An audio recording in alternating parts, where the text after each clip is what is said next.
السلام عليكم ورحمة الله تعالى وبركاته داود على ملك السوق جوجتان كسر هذا برنامج كساك يسوق كل إبسجة وعن حوجه كسرنا وركوا وين دنك السوق صباح عصير قد بدأ حقيب كنقنية كحدك بدأ عكت إزين بلانا يا بلا داود هذا الله كوادن إن اللص صحيحته عد جود وشودن كيزبين كده حما عرية الجمع عابا سيس فبرجاس وصدني كوجرة كاسو عن بوسك جوجتة كيسن كحدك بدأ عكت دبلو جلسية كاسو كعم بحي معرين تقد كده سيد وركوا يشيء يان ورك wandaka suuqa kamida kooxda kubadda cagta Manchester United ayaa isku diyaarinaysa in laba ujibaar mushaaraad ay u balqaado 22 jirka kooxda Roma una dhashay wadanka Talyaaniga qadka dhexe ka ciyaaray lagu magacaabo Lorenzo Pellegrini kaas oo kooxda kubadda cagta ee Manchester ku ciyaarta Old Trafford ay ku doonayso adduun gaaraya 26 milyan adeega xidigani warar kale dhanka suuqa waaweyn waxa kamida kooxda kubadda cagta ee Barcelona ayaa isku dayaysa in daafac ay soo qaadato markii la gaaro bisha January iyaga oo ka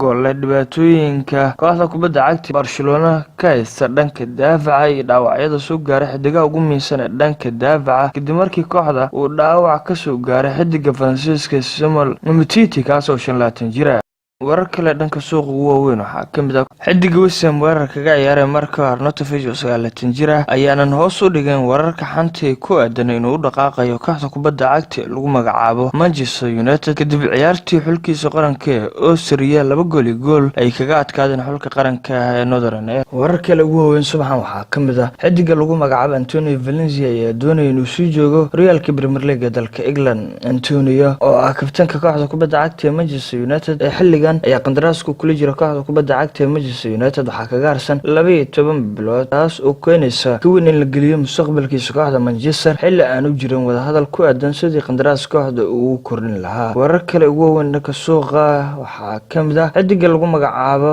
Antonio Griezmann ayaa hoos u dhigay inuu ku biro kooxda kubadda cagta ee Barcelona 27 jirkan ayaa sheegay in taa wax adag ku biritaanka kooxda kubadda cagta ee Blaugrana warar kale dhanka suuqa ugu weyn waxa kooxda kubadda cagta Real Madrid ayaa bishii January suuqa ka baadgoobay xidiga lagu magacaabo Zangavani kaas oo arkaan mid wax badan ka tari kara baahida weerar ee kooxda kubadda cagta Real Madrid xidiga weerar kaga ciyaara kooxda kubadda cagta Paris Saint-Germain ayaana la xiriirinaya dhaqaaqyada daqiiqada caalamiga ee Santiago Bernabeu warar kale ugu weyn ee subaxan waxa kamida kooxda kubadda cagta Barcelona ayaa meesha ka saaran in uu kooxda ku soo laabtay xidiga lagu magacaabo Neymar Jr kooxda Barcelona ayaana macquul ka dhigtay in Camp Nou dib ugu soo laaban karo Neymar Jr xidigan Brazil ayaa ka dhaqaaqay kooxda kubadda cagta lagu magacaabo Barcelona balse warar xooggan oo soo baxay ay sheegayeen xidigan laga yaabo inuu dib ugu laabto waxdiisii hore ee lagu magacaabo Barcelona gibahan halkaas ayaan ku soo gabagabeynaa barnaamijkiisa ka iyo suuqa kaliibsiga ciyaartooyda kubadda cagta aan ku soo qaadanay macluumaad iyo warar xiiso leh oo dhanka suuqa ah intaan barnaamijkan mid lamid ku kulmi doono dhamaantiin isku duuban waxaan idinkaga tegaynaa sidaas iyo